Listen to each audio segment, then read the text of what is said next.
Hello student.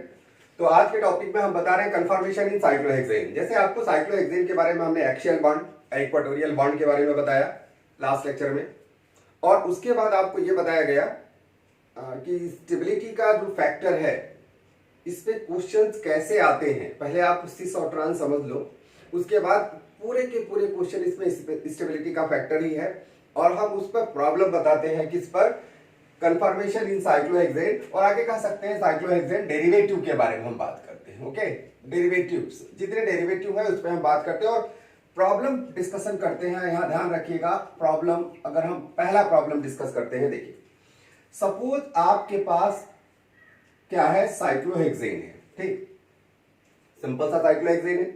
अब cyclohexane में अगर हमने 1 मिथाइल का ग्रुप यहां लगा दिया, आपको लगेगा कि this is the single species, और आपके सामने दिखाई भी दे रहा है सिंगल स्पीसीज है। क्यों? क्योंकि साइक्लोहेक्सेन हो या साइक्लोप्रोपेन हो या साइक्लोब्यूटेन है, mono substituted cycloalkane having no position isomerism. यहां कोई पोजीशन आइसोमेरिज नहीं है, यानी मिथाइल का ग्रुप मिथाइल ग्रुप लगा। लेकिन सोचो अगर हम इसका कन्फॉर्मेशनल स्ट्रक्चर बनाएं, एक सिंपल सा मैं आइडिया बताऊं, अगर आप इसको कन्फॉर्मेशनल स्ट्रक्चर में प्रोड्यूस करिए तो आपको 2 स्पेशल चीजें यहां दिखाई देगी, और तब आपको लगेगा यार देयर आर 2 पॉसिबिलिटीज। क्या पॉसिबिलिटीज 2 है? देखिए, एक पॉसिबिलिटी ये है कि वही मिथाइल का ग्रुप, देखा आपने, हमने कहां लगा दिया, एक्सियल पोजीशन पे, ए पे लगाया, और यहां हाइड्रोजन लगाया उसी तरीके से जैसे यहां हाइड्रोजन है। और दूसरा उसी कार्बन पर, ध्यान रखना हमने कार्बन भी चेंज नहीं किया, और मिथाइल ग्रुप यहां लगा दिया, हाइड्रोजन यहां लगाया। अब आप सिंपल देखिए, ये कहां लगा हुआ है, this is attached on axial position, this is attached on equatorial position. और आपसे ये क्वेश्चन, नॉर्मल क्वेश्चन है, which of the following species is more stable when methyl group present on axial position or when methyl group present in equatorial position? तो आपको ये बताना पड़ेगा question. तो समझ तो गए होंगे इसका आंसर क्या होगा। अगर आपको ऐसे नहीं समझ में आता कि कौन ज्यादा स्टेबल है, तो हम कह रहे हैं कन्फर्मेशन से जो नीचे का फार्मूला था इसका, साइक्लोहेक्सेन का चेयर फार्मूला का, स्टेगर्ड फॉर्म का, न्यूमन प्रोजेक्शन फार्मूला, हम न्यूमन प्रोजेक्शन फार्मूला बना के बताते हैं, बहुत आसानी से आपको समझ में भी आएगा। देखिए, न्यूमन प्रोजेक्शन फार्मूला किसके लिए, when the methyl group present on axial position. मैंने न्यूमन प्रोजेक्शन फार्मूला आपको बता करके बताया भी था स्टेगर्ड के लिए, और आप ये स्टेगर्ड के लिए न्यूमन का प्रोजेक्शन फार्मूला बनाते हो, ठीक। एवरीथिंग, हर जगह हाइड्रोजन लगा है, लेकिन एक चीज ध्यान रखना कि मैं पहला ग्रुप क्या बना रहा हूं, फर्स्ट स्पीसीज बना रहा हूं कि व्हेन मिथाइल ग्रुप प्रेजेंट है इन एक्सियल पोजीशन। आप देखो आपके पास CH2 है, यहां मिथाइल ग्रुप कहां प्रेजेंट है, axial position of the front carbon, उसी कार्बन पर हम बताएंगे, ध्यान रखना, दूसरे कार्बन पे हमको नहीं लगाना है, नहीं तो स्पीसीज अलग हो जाएगा, देखा आपने। और यहां हम बता रहे हैं ई के बारे में, और सेम स्पीसीज देखिए, सेम स्पीसीज, थोड़ा सा डिफरेंस हम करेंगे, और डिफरेंस क्या करेंगे, डिफरेंस ये करेंगे CH2। अब हम उसी कार्बन पे, आप देख रहे हैं ना,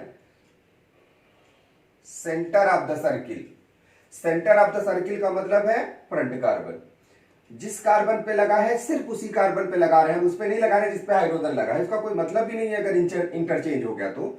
अब आप यहां सिंपल सा तरीका देखिए, उसी कार्बन पर हमने मिथाइल ग्रुप लगा दिया, अब सब कुछ सेम है, और यहां हाइड्रोजन है, हाइड्रोजन है, एवरीवेयर हाइड्रोजन प्रेजेंट है ना, आपने देखा हाइड्रोजन। अब अगर आप दोनों देख करके बताइए कौन ज्यादा स्टेबल है, तो आपको लगेगा, आप देखिए कि 2 large group present are very near to each other. Maximum नजदीकी कितनी हो सकती है स्टेगर्ड में, 60 डिग्री का, 60 डिग्री पे है। मैक्सिमम डिस्टेंस कितना हो सकता है 2 लार्ज ग्रुप में, कितना हो सकता है स्टेगर्ड में, 180 पे हो सकता है। तो ये कितने नंबर पे लगे, 180 पे लगे हुए, आपको दिखाई दे रहा है। इसका मतलब है कि अगर हम कोई लार्ज ग्रुप कहां लगाएंगे, ए पे लगाते हैं, एक्सियल पोजीशन पे लगाते हैं, तो ये स्पीसीज क्या हो जाता है, दिस इज द गॉच इंटरेक्शन, ये गॉच इंटरेक्शन हो जाता है। लेकिन अगर हम इक्वेटोरियल पोजीशन पे लगाते हैं तो दिस इज नोन एज एंटीफॉल। और आपको मालूम है स्टेबल कौन है, आपको मालूम है गॉच इंटरेक्शन से ज्यादा स्टेबल क्या होता है, एंटी इंटरेक्शन होता है। तो एक बात आपको समझ में आई, क्या ई पर ज्यादा स्टेबल होगा कंपेयर टू ए। बट आप बात कहां से समझे हुए, आपको बात समझ में आई किससे? न्यूमैन प्रोजेक्शन फार्मूला से। लेकिन आपसे अगर क्वेश्चन पूछ लिया जाए कि हम न्यूमैन प्रोजेक्शन फार्मूला से नहीं पूछेंगे, आपको केवल ये कंफर्मेशन फार्मूला से, चेयर फॉर्म से अगर पूछा जाए डायरेक्ट आप बताओ कि इसमें से कौन ज्यादा स्टेबल है, विदाउट यूज ऑफ दिस। यहां पे एक बात आपको समझ में आई ना कि जब ए पे लगेगा गाच इंटरेक्शन होगा। गाच इंटरेक्शन की दो फैक्टर्स हैं, अगर इनके बीच में हाइड्रोजन बॉन्डिंग बनेगी तो स्टेबिलिटी इंक्रीज करेगी, हाइड्रोजन बॉन्डिंग नहीं बनेगी, रिपल्सन होगा तो स्टेबिलिटी डिक्रीज करेगी। बट यहाँ नो सच इंटरेक्शन, न तो हाइड्रोजन बॉन्डिंग होगी तो स्टेबिलिटी बढ़ेगी, न तो यहाँ कोई रिपल्सन का चांस है। Okay, it is clear. तो everything is consider here. Equatorial position having more house, आप कह सकते हैं कि ज्यादा हाउस है, रिपल्सन जीरो है और compare to the axial position. अब मैं इसी प्रॉब्लम को किससे बताने जा रहा हूं? इसी प्रॉब्लम को इस फार्मूले में बताना जा रहा हूं। Why this species is less stable compare to this species, why axial position is destabilized but equatorial position is not. Okay, it is clear.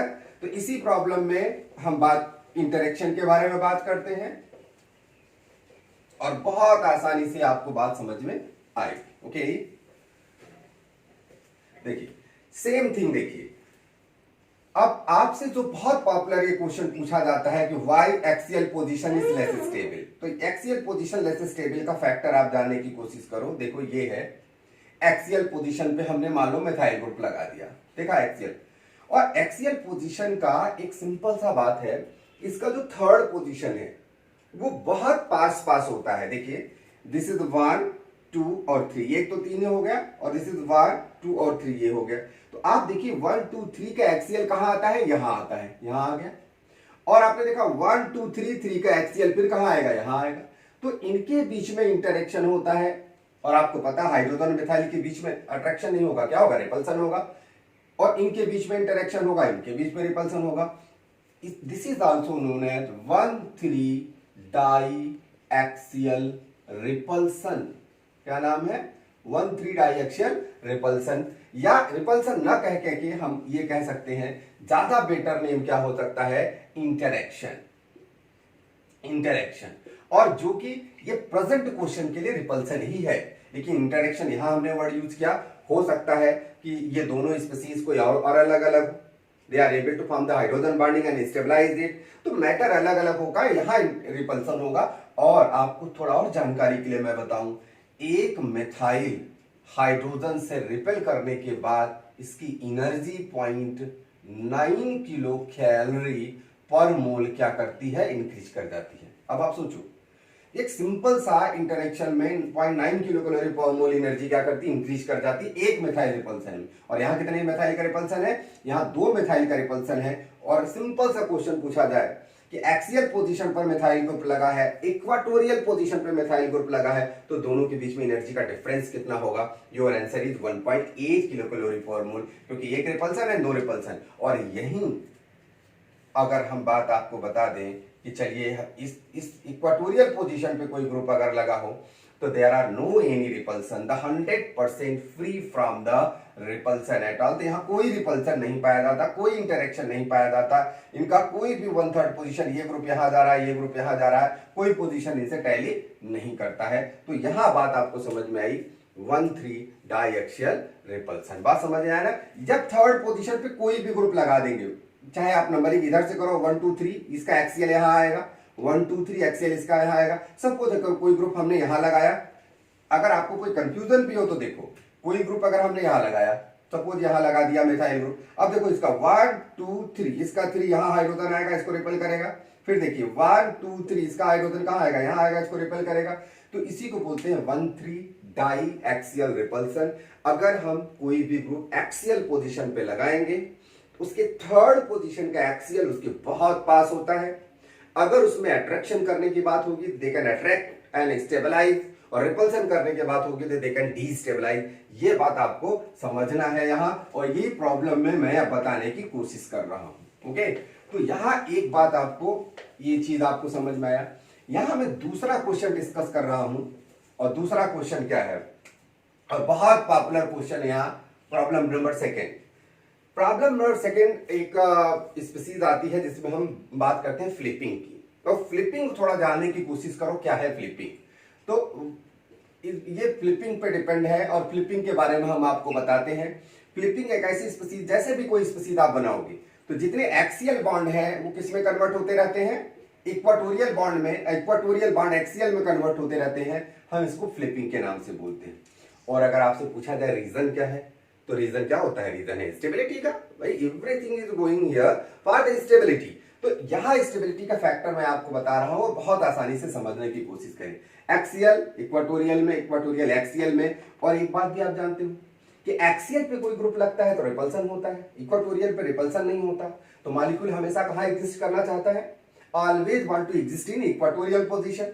तो एक सिंपल सा आप देखिए कि हम आपको यहाँ एक फार्मूला बना रहे हैं, और फार्मूला बना रहे हैं और इसको बताने की कोशिश कर रहे हैं, आप समझने की कोशिश करो। और सारे एक्सियल इक्वाटोरियल में कन्वर्ट हो जाते हैं। चलिए सारे एक्सियल बॉन्ड को मान लीजिए मैंने डार्क से बना दिया। आप देखिए ये इक्वाटोरियल, ये इक्वाटोरियल, ऑल एक्सियल हमने डार्क से बना दिया। देखने की कोशिश करो, एक्सियल इसका अंदर है, इनसाइड। तो एक्सियल को हम सब एक्सियल को डार्क से बना दे रहे हैं। आप देखिए यहाँ सारे एक्सियल, यहाँ हम आपको समझाने की कोशिश कर रहे हैं, आप समझिए। ये इसके अंदर फ्लिप होता है, सारे एक्सियल बॉन्ड इक्वाटोरियल में कन्वर्ट हो जाते हैं, सारे इक्वाटोरियल एक्सियल में कन्वर्ट हो जाते हैं। तो हम यहाँ इक्वाटोरियल को पतली लाइन से, थोड़ा सा नैरो लाइन से बना रहे हैं, और इसको डार्क लाइन से। आपको एक आइडिया होगा एक्सियल कहाँ है, इक्वाटोरियल कहाँ है। अब इसके अंदर होगी फ्लिपिंग। देखा फ्लिपिंग होती कैसे होती, फ्लिपिंग देखिए, फ्लिपिंग होगी, पूरी रिंग उलट जाएगी और आपने देखा इस तरीके की सिचुएशन आ जाएगी। देखा इस तरीके से आप इसको और कायदे से बना सकते हैं, कोई प्रॉब्लम नहीं है। फ्लिपिंग हो गई, आपने देखा इस तरीके से ये स्पीसीज बन गए। अब एक सिंपल सा देखिए कि जितना भी डार्क लाइन थी सब कहां चला गया, इस स्मॉल लाइन में। आपने बहुत बार देखा होगा इस तरीके से, जैसे साइक्लोहेक्सेन टाइप का 6 मेंबर रिंग है। आपने बहुत लोगों को ऐसे टॉयज भी देखे होंगे, वो फ्लिप कराते हैं इस तरीके से। तो जब ऐसे फ्लिप किया तो पूरा सारे जो आउटर साइड बॉन्ड थे सब अंदर चले आए और अंदर के बांड बाहर चले जाएंगे। फिर आप फ्लिप ऐसे ऐसे कर दोगे तो पूरा बाहर बांड चले आएगा और बाहर वाला बांड क्या होगा, अंदर चला जाएगा। हम इसको फ्लिपिंग के नाम से बोलते हैं। तो यहाँ आप फ्लिपिंग देखने की कोशिश करो, फ्लिपिंग है क्या चीज है, एक्सियल का इक्वाटोरियल में, इक्वाटोरियल का एक्सियल में। तो सिंपल देखिए, अब मैं क्या बता रहा हूं, अब आप देखिए वही बॉन्ड को, सारे डार्क वाले बॉन्ड कहां नजर आ रहे हैं, सारे डार्क बॉन्ड एक्सियल पोजीशन पे नजर आ रहे हैं। All dark bond present N axial position, all dark bond present on axial position. और जो विदाउट डार्क बॉन्ड थे वो कहां पहुंच गए, इक्वाटोरियल पोजीशन पे पहुंच गए। तो ये चीज आपको ध्यान देना है यहाँ। और ये स्टेबिलिटी का फैक्टर का बहुत स्मार्ट क्वेश्चन है और बहुत आसानी से इस बात को आप समझ सकते हैं। जैसे अगर ये 1 है, 2 है, 3 है, 4 है, 5 है और 6 है, तो ऐसे ये 1 हो जाएगा, 2 हो जाएगा, 3 हो जाएगा, 4 होगा, 5 होगा और 6 हो जाएगा। यानी कहने को मतलब पूरी तरह फ्लिप हो जाएगा, एक्सियल इक्वाटोरियल में, इक्वाटोरियल एक्सियल में एग्जिस्ट करेगा। और सिंपल से हम इसको फ्लिपिंग के नाम से बोलते हैं। This is only for the stability, है ना। एग्जांपल देखिए, जैसे मान लीजिए आपने कोई ग्रुप लगाया साइक्लोहेक्सेन पे, ठीक, और वो ग्रुप लगा दिया आपने एक्सियल पोजीशन पे। अब एक्सियल पोजीशन पे रिपल्सन हो रहा है, रिपल्सन होने के बाद स्टेबिलिटी कम हो रही है, तो क्या करेगा, फ्लिप करेगा। फ्लिप करेगा, उसका ग्रुप कहां चला जाएगा, इक्वाटोरियल पे पहुंच जाएगा। It is clear. और मान लीजिए कि आप पहले से इक्वाटोरियल पर पोजीशन पे लगा रखे हैं, तो उसको फ्लिपिंग की कोई जरूरत नहीं पड़ेगी, आप समझ सकते हैं। मान लीजिए कि हमने 2 ग्रुप इक्वाटोरियल पोजीशन पे लगा दिया या 2 ग्रुप एक्सियल पोजीशन पे लगा दिया, तो एक्सियल पोजीशन दोनों फ्लिप करके कहां चला जाएगा, इक्वाटोरियल पोजीशन पे। अगर मान लीजिए दोनों इक्वाटोरियल पोजीशन पे लगा है तो फ्लिपिंग क्यों करेगा, क्योंकि वो ऑलरेडी बहुत ज्यादा स्टेबल है। तीसरी कंडीशन, एक इक्वाटोरियल पे लगाया, एक एक्सियल पे लगा दिया। अब सपोज मॉलिक्यूल फ्लिप करता है, तो एक्सियल का इक्वाटोरियल, इक्वाटोरियल पे एक्सियल, उसको कोई फायदा है, नहीं फायदा है। फायदा कब है, मान लीजिए दोनों ग्रुप की साइज अलग अलग हो। You know very well, repulsion है कहां, रिपल्सन है एक्सियल पोजीशन पर, एक्सियल, क्लियर, एक्सियल पोजीशन पे, नॉट इक्वाटोरियल पोजीशन। इसका मतलब क्या हुआ, इसका मतलब है कि मॉलिक्यूल हमारा ऐसा स्टे करेगा जहां लार्जर ग्रुप सिर्फ इक्वाटोरियल पोजीशन पे प्रेजेंट हो। क्यों, क्योंकि लार्जर ग्रुप अगर एक्सियल पोजीशन पे रहेगा, ज्यादा रिपल्सन होगा, स्टेबिलिटी उसकी कम हो जाएगी। तो इसके पॉइंट ऑफ व्यू से हम एक क्वेश्चन आपसे पूछते हैं और उस क्वेश्चन का आप अगर आंसर देते हो, इसका मतलब ये बात आपको, फ्लिपिंग की बात आपको समझ में आ जाती है। बड़ा सिंपल सा क्वेश्चन है। देखिए प्रॉब्लम, देखिए ये प्रॉब्लम आप देखिए, सपोज हमने एक स्पीसीज दिया, ये ए स्पीसीज दिया और यहां हमने लगा दिया कोई ग्रुप लगा दिया। सपोज हमने कोई ग्रुप मिथाइल ग्रुप यहां लगा दिया और एच यहां लगा दिया, और हमने ये कहा कि चलो यार ये तो फ्लिप कर गया, और फ्लिप करने के बाद स्पीसीज ये बन गया, आपके सामने स्पीसीज है और ये मिथाइल ग्रुप प्रेजेंट हो गया इसके ऊपर। आप ढंग से बना दो इसको, कोई प्रॉब्लम नहीं। आपने देखा ये पोजीशन आ गया, हाइड्रोजन हमने यहां फ्लिपिंग में होता क्या है आपको पहले पता है, कहां लगा है ई पोजीशन पे, ये कहां लगा है ए पोजीशन पे, एक्सियल कहां चला गया इक्वेटोरियल पे, इक्वेटोरियल कहां आ गया एक्सियल पे। सपोज अगर हम इसको के बोले और इसको बोले K-1, K-1 mean backward reaction, और अगर हम आपसे पूछें कि आप बताओ relation between K and K-1, यानी यहां अगर आपको कंफ्यूजन है तो हम K को बोल सकते हैं KF और K-1 को हम बोल सकते हैं KB, यानी फॉरवर्ड रिएक्शन बैकवर्ड रिएक्शन का कांस्टेंट। अब बताओ आंसर क्या होगा इसका। अगर इसका आंसर अगर आप देखिए तो अगर हम मान लीजिए आपसे कहे ऑप्शन ए क्या होगा, KF is equal to KB। Option number B हमने कर दिया KF is greater than KB। Option number C कर दिया KB is greater than KF। Option number D कर दिया कांट प्रेडिक्टेड।